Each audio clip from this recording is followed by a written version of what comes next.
En los vídeos anteriores analizamos cuál es la visión dominante sobre el origen y la naturaleza del dinero, que sería la del dinero mercancía, y también vimos cuáles eran las críticas que solía recibir esta visión por parte de los que mantienen una visión, un enfoque, una perspectiva diferente, que es la del dinero deuda o dinero crédito. En el vídeo de hoy lo que haremos será profundizar en cómo se originaría el dinero en tiempos remotos desde la segunda de las perspectivas que hemos comentado, que es la menos conocida, la heterodoxa, esta de la visión del dinero deuda. Así que empezamos por aquí. Os recuerdo que esta es la sección un poco más larga que las anteriores, pero va a merecer la pena, y comenzamos con lo que sería el dinero primitivo.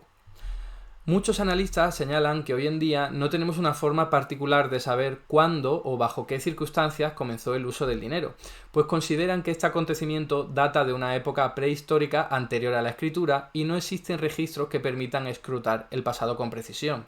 Como señala Keynes, los orígenes del dinero se pierden en la noche de los tiempos. De ahí que estos analistas sugieran ser conscientes de los límites de nuestros análisis y muy cautelosos con la evidencia disponible. No obstante lo anterior, si consideramos que el dinero es una ficción que sirve para medir obligaciones, podríamos suponer que el primer tipo de dinero que se creó no habría sido utilizado para facilitar el intercambio de productos, sino para articular relaciones sociales mediante la medición de compromisos regulados y controlados por una autoridad superior en el contexto de las sociedades primitivas. Estos dineros primitivos, siguiendo a George Dalton, y leo literalmente, se utilizarían para crear relaciones sociales, prevenir la hostilidad y la guerra entre grupos, elevar la posición política de uno y restaurar relaciones sociales pacíficas entre personas y grupos perturbados por el conflicto. Por tanto, el dinero, entendido como unidad de cuentas de obligaciones, habría aparecido como una práctica institucionalizada en el marco de un sistema de obligaciones prelegislativas en beneficio de los intereses de la colectividad. Estas obligaciones impuestas serían personales y los afectados quedarían así obligados a realizar determinadas acciones o a sufrir determinados castigos que podrían ser cuantitativos, como entregar varios objetos, por ejemplo, o cualitativos, como hacer duelo, perder un estatus social, etc. En consecuencia, según estos analistas, el dinero no habría surgido de un sistema de mercado premonetario, sino del sistema penal. Un tipo de sistema penal aplicado por estas sociedades primitivas y del que tenemos alguna evidencia es el sistema Wergel, basado en la reparación de la víctima o de su familia, que se convertía en acreedora por parte del culpable, que se convertía en deudor. Se consideraba deseable que el culpable estuviera obligado a proporcionar valor a la familia de la víctima para evitar una venganza que empeorara aún más la situación, y hasta que el afectado no lo hiciera, seguiría en deuda. De ahí que el proceso de ejecución de la pena equivalga a pacificar, que es la raíz etimológica de la palabra pagar. Si el culpable era condenado a entregar una cabeza de ganado a la víctima, con ello saldaría su deuda y pacificaría el conflicto. Hudson destaca que no es casualidad que las palabras para deuda en casi todos los idiomas sean sinónimos de pecado o culpa. Las multas o pagos correspondientes se hacían directamente a las víctimas o a sus familiares, no a instituciones públicas. Existían extensas listas de transgresiones y multas por cada una de ellas, y en general estos pagos afectaban a mercancías vivas como ganado o empleados domésticos. Como ya vimos anteriormente, incluso uno de los más conocidos exponentes del enfoque dinero-mercancía, Karl Menger, era plenamente consciente de la existencia de estos sistemas penales, aunque no los vinculara a la naturaleza del dinero. Escribió: mucho antes de que el trueque apareciera en la historia o adquiriera una importancia decisiva para obtener bienes, encontramos ya varias formas de obligaciones unilaterales, donaciones voluntarias o bajo presión más o menos coercitiva, tributos impuestos por la fuerza, castigos de carácter patrimonial, el Wergel, obligaciones unilaterales derivadas de relaciones familiares, etc. Grierson y Graeber señalan que el Wergel era el precio que había que pagar por herir o asesinar a alguien, por lo que valor y Wergel eran términos intercambiables, de tal manera que, curiosamente, el dinero habría comenzado siendo un sustituto de la vida. Este sistema expresaría dos elementos fundamentales de la estructura social, en palabras de Geoffrey Ingham. Se hacía una evaluación utilitarista y moral de los roles y posiciones sociales. Los esquemas de indemnización del Wergel apuntaban a compensar el deterioro funcional, pero también expresaban el orden normativo de la sociedad. Este orden normativo estaba indisolublemente ligado a las creencias espirituales, mágicas y, al fin y al cabo, religiosas. Las obligaciones no solo eran de carácter institucional, sino que también eran una penitencia sagrada, y los afectados debían cumplirlas si no querían ser castigados por fuerzas divinas más allá del castigo impuesto por la autoridad tribal. Según Henry y Semenova, las deudas y la religión siempre han ido de la mano. El origen del dinero no puede entenderse al margen de las creencias religiosas. Sería por ello por lo que muchas de las palabras asociadas al dinero y a la deuda tienen significado religioso, como pecado, retribución, redención, borrado y cuenta nueva, año jubilar. Como recuerda Gray, en arameo, la lengua que hablaba Jesús de Nazaret, la palabra que se usa para deuda es la misma que se usa para pecado, y a Cristo se le conoce como el Redentor y el Perpetrador, el que da un paso adelante para saldar las deudas que no podemos redimir. Además, en la Biblia se puede afirmar que el Padre Nuestro original rezaba: perdónanos nuestras deudas como también nosotros perdonamos a nuestros deudores. Pero según este enfoque, dinero-deuda, este dinero primitivo sufrió una transformación muy importante a medida que las sociedades se hicieron más complejas. En concreto, fue la aparición de la sociedad de clases lo que marcó la transición de un tipo de dinero que habría servido como unidad de cuenta de obligaciones marginales al tipo de dinero que comenzaría a ocupar muchos más espacios de la vida social. El siguiente epígrafe se llama Dinero en una sociedad de clases. Desde el enfoque dinero-deuda, el dinero es una relación social que establece compromisos y obligaciones, y esto implica necesariamente hablar de alguna jerarquía subyacente.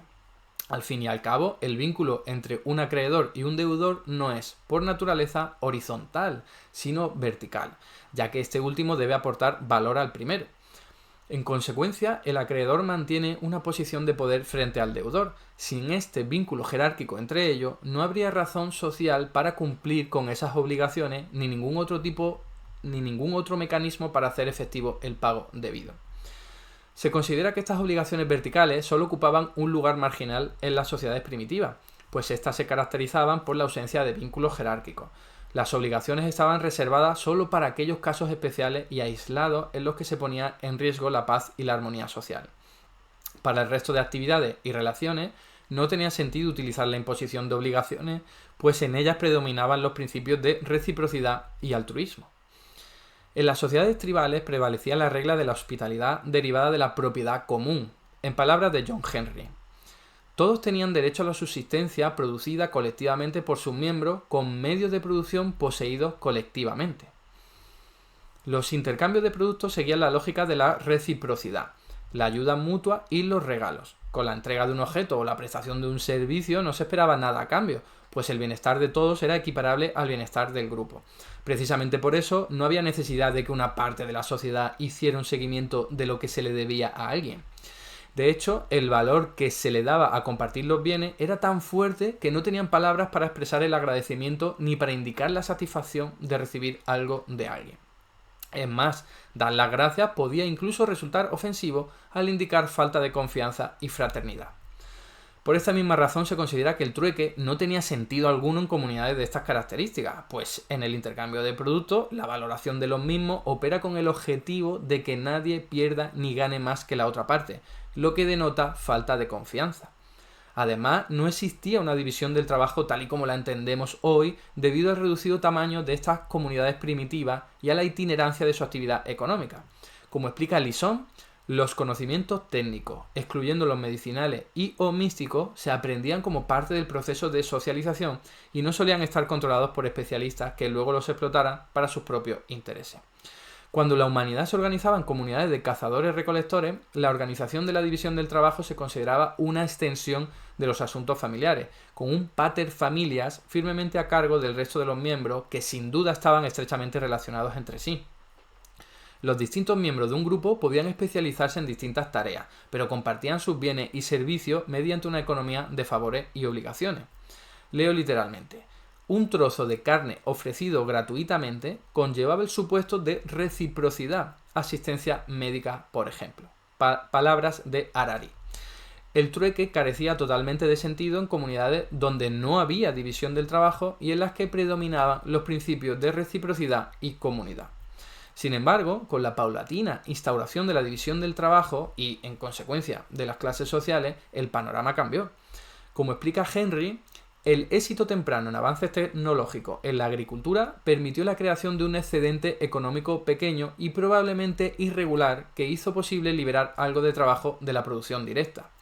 Pero pasaron 1000 años desde los albores de la agricultura hasta la primera evidencia de desigualdad.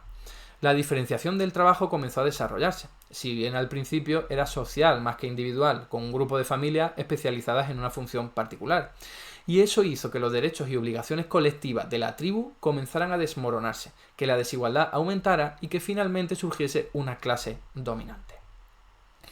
Aquellos grupos que consiguieron adquirir mayor poder económico e influencia empezaron a ser capaces de establecer vínculos de autoridad y superioridad respecto del resto de grupos en ámbitos que trascendían la imposición de obligaciones para casos especiales, a diferencia de lo que había sucedido hasta entonces.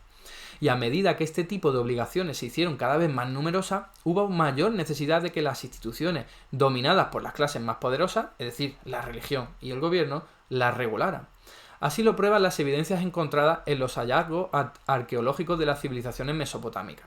En palabras de Gardiner, los registros supervivientes de una sociedad agrícola industrial temprana, la de Mesopotamia de la Edad del Bronce, muestran una organización de la actividad económica muy estrechamente regulada por el Estado o por el templo local, que a su vez estaba controlado por la familia de élites locales. Henry ilustra esta transformación gradual de la sociedad haciendo referencia a la historia de Egipto de la siguiente forma. Leo literalmente. El desarrollo del dinero en el tercer milenio 1 se sitúa directamente en la transición de una sociedad igualitaria a una sociedad estratificada. 2. Está entrelazado con el carácter religioso del Egipto primitivo. Y 3. Representa un cambio fundamental en la esencia de las obligaciones sociales entre las sociedades tribales y las sociedades de clase.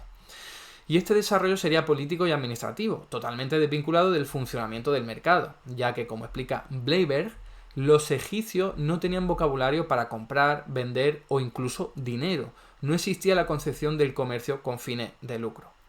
Randall Wray resume esta historia de la siguiente manera.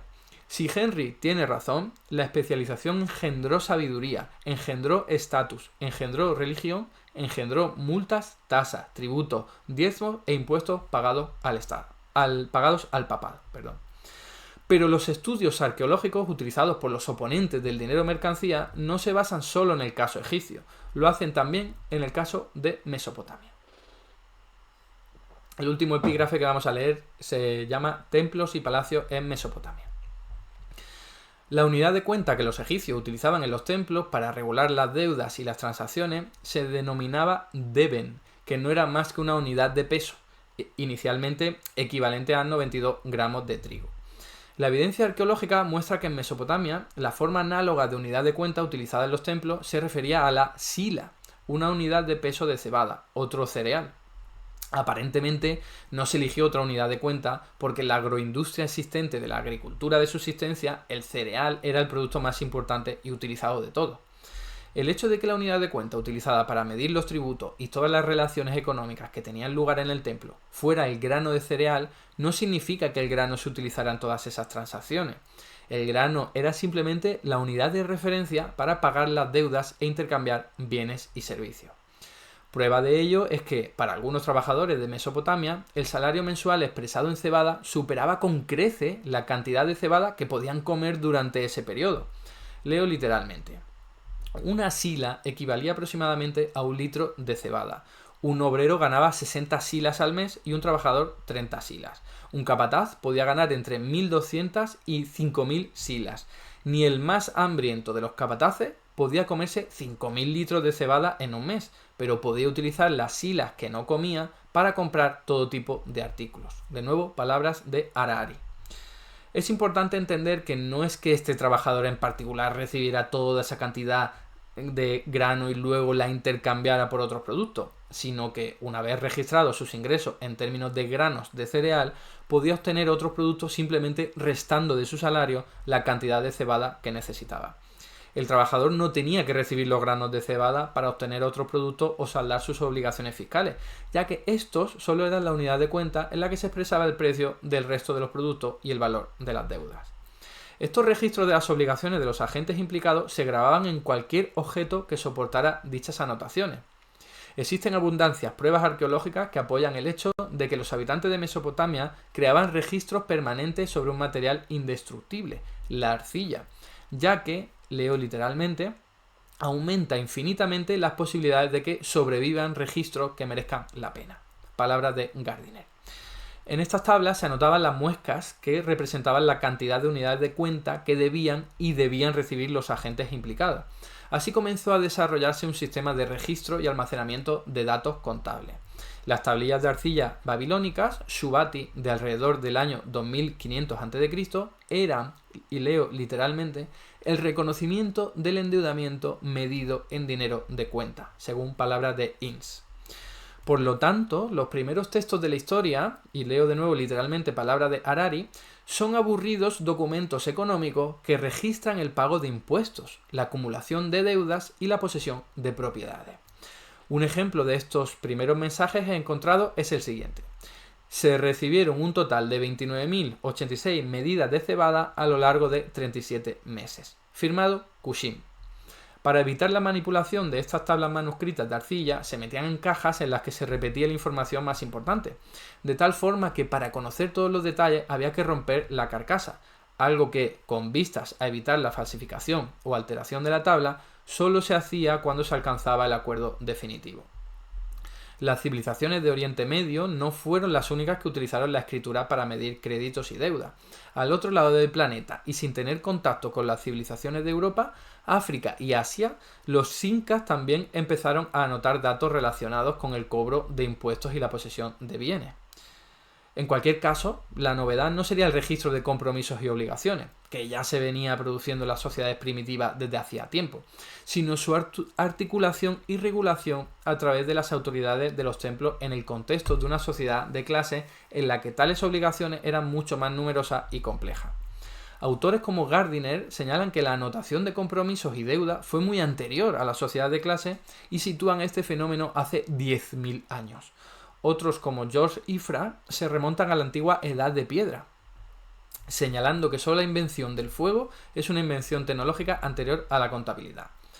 Por ejemplo, en algunos asentamientos de cazadores-recolectores sobrevivieron huesos con muescas muy elaboradas, que algunos estudios entienden como pruebas de un método contable bastante sofisticado. Todo esto va en la línea de que el dinero es anterior a la escritura, ya que surgió para medir créditos y deudas.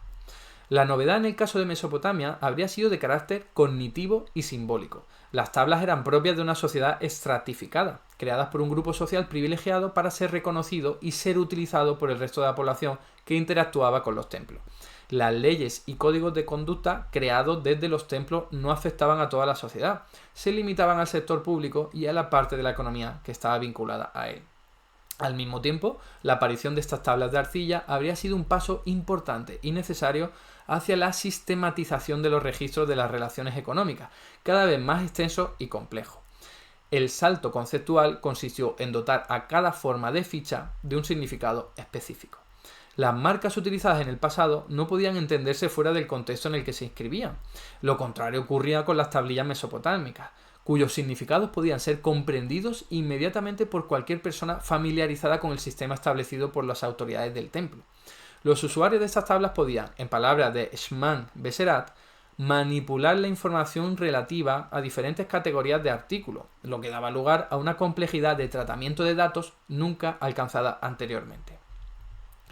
Con el tiempo, el aumento del número y de los tipos de obligaciones que debían registrarse hizo que el sistema se volviera más complejo, incorporando nuevas marcas que a su vez representaban un número determinado de tablas.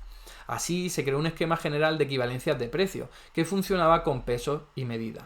Un sistema de elementos interconectados que coordinaba los flujos de recursos y permitía articular las deudas que se tenían con las instituciones públicas. La producción de tablas y su administración, asociada al sistema de tributos que había suplantado a las antiguas obligaciones tribales, se convirtió en la actividad de los templos. En condiciones normales, la antigua forma tribal de asignar el precio se habría reproducido en muchas de las demás transacciones que tenían lugar en la economía. Este método contable era necesario para gestionar una jerarquía administrativa compleja. Leo literalmente. La cebada y los dátiles producidos en las tierras arrendadas por los templos se distribuían como raciones a la mano de obra no agrícola empleada en sus talleres para tejer telas con la lana producida por los rebaños con los que estaban dotadas estas instituciones. Estos pagos no tenían una fecha fija en el calendario, sino que se hacían coincidir con la época de la cosecha. Quienes recibían el pago eran, obviamente, los templos, pero también los funcionarios de la burocracia que habían concedido préstamos a individuos con problemas. Según Medros y Lambert-Karlowski, la contabilidad se convirtió en una forma de tecnología de control social. Todas las obligaciones de pago, así como sus cancelaciones, debían estar debidamente contabilizadas para que el sistema distributivo funcionara correctamente. Una buena organización era esencial para coordinar todas las relaciones económicas y sociales, como explica Gardiner. Los templos eran el principal instrumento para supervisar esta cooperación y también se convirtieron en los instrumentos del desarrollo industrial. Los templos no solo habían impuesto el código moral que hacía exigibles las obligaciones y mantenía la paz social, permitiendo así que el sistema funcionara. No solo habían desarrollado la escritura para desarrollar las cuentas, sino que también se convirtieron en polos industriales.